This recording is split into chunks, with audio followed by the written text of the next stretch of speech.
Ladies and gentlemen, I'd like to talk to you about the analogy or the metaphor for the New Intellectual by Ayn Rand. She has the metaphor of Attila the Hun and the witch doctor as being the two sides of culture. She says Attila the Hun is the guy who runs an army and tries to conquer people with a club, and the witch doctor is the guy who tries to convince you that he's got connection to a super reality that you can't get.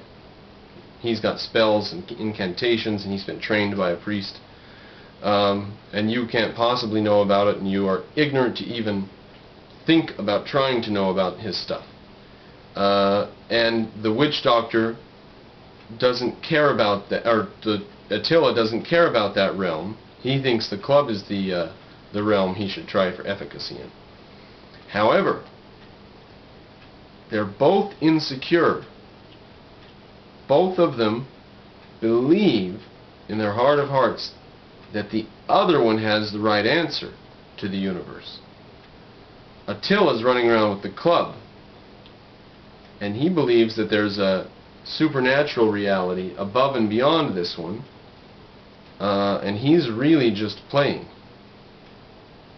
So that's why virtually any warrior leader in history had an astrologer to read the entrails of animals or the stars or whatever, to give him messages from the gods, to get in touch with the other realm, because he has efficacy in the material realm, but he believes that the ultimate efficacy lies in the spiritual realm.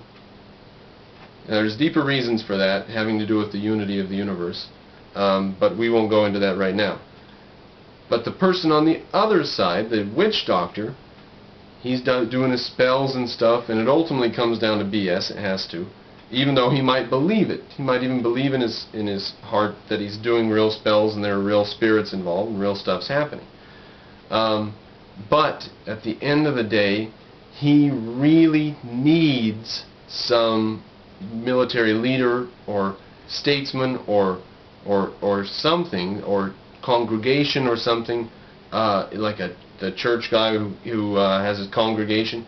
He needs some group somewhere, something to support him, because he realizes he's not in contact with reality. He's floating. He's not doing anything real. He's in touch with another world that doesn't have anything to do with what he views as the real and the important world, the material world. So the world they have efficacy in is the world that they actually don't believe is important. It's a bit of a contradiction in their view, but what are you going to get? So that's Attila and the Hun. Pardon me, that's Attila the Hun and the witch doctor. The witch doctor today, who is the witch doctor? Who is the person who says they've got contact with a higher reality, and yet they have to glom on somehow to society to pay for them? Who says they've got contact because they've been trained by a special elite? Who says that you can't know anything within that special elite unless you've been trained and you're inside of it and know all of the archaic knowledge? Who has a special inside group that doesn't have anything to do with the material world, that scoffs at the material world, and yet hold themselves as above the material world? Who? Who today? Huh? The universities, the public school systems. Keep this in mind. Some people can't connect the idea of the university and the public schools, because the universities are voluntary and the public schools are mandatory, and it really confuses them to see any connection. Every public school teacher, ideally, they're all supposed to have a college degree. They've had such a shortage of teachers that they've, backed off on that principle, and they'll take anybody with any kind of a degree at all in some places. And they use a lot of substitute teachers who don't have any degree at all and stuff. But ideally, they wanted every teacher to have a college degree. To be a teacher in the schools, you have to be indoctrinated in the colleges, teachers' colleges. So that's one connection there. the grade schools are all, grade schools, middle school, and high schools are all sending stuff up into the colleges, right, that the colleges have already trained into those teachers. It doesn't take long for a feedback loop to create some really astounding results, which we're seeing today. We are beholden to a witch doctor. That is the public school system. It does not need to be reformed. It does not need to be helped with vouchers. It does not need to be given some competition to compete against. It needs to be completely abolished.